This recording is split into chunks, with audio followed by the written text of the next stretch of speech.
कांग्रेस रियासती सदर तारिक हमीद कर्रन ने घर घर दस्तक, हर घर दस्तक मुहिम का किया ऐलान। ग्राउंड लेवल पर लोगों तक पहुंचना कांग्रेस के इस मुहिम का मकसद। पीडीपी के उम्मीदवार आगा मुंतजिर को चुनाव आयोग से नोटिस, आचार संहिता के उल्लंघन का आरोप। पीडीपी ने कहा आगा मुंतजिर ने कोई भी कानून नहीं तोड़ा।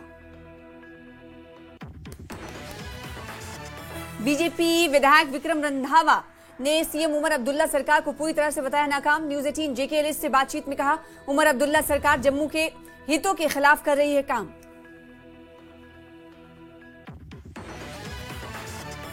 गीतांजलि ने फिर उठाए सोनम वांगचुक की एनएसए के तहत गिरफ्तारी पर सवाल। कहा सोनम ने नहीं की जेन जी की बात, सभी वीडियो डॉक्टर जिन वीडियो को बताई जा रही वजह वो 2 साल पुराने। लद्दाख के लेफ्टिनेंट गवर्नर कविंदर गुप्ता ने न्यूज 18 से की एक्सक्लूसिव बातचीत। कहा लेह हिंसा के पीछे थी बड़ी साजिश, सोनम वांगचुक पर अदालत लेगी फैसला। जम्मू में ऐतिहासिक झिड़ी मेले का आगाज, एलजी मनोज सिन्हा ने किया इफ्तिताह। प्रशासन ने अकीदतमंदों के सहूलियात के लिए किए हैं बेहतर इंतजाम।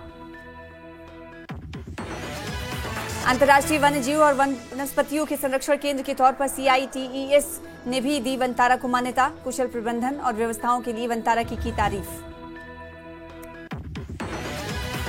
कश्मीर के कई इलाकों में बर्फबारी शुरू। गुलमर्ग, सोनमर्ग और बांडीपुरा के इलाकों में बर्फबारी के बाद सफेद चादर से ढके पहाड़। बर्फबारी से पर्यटन कारोबारियों में बढ़ी उम्मीदें।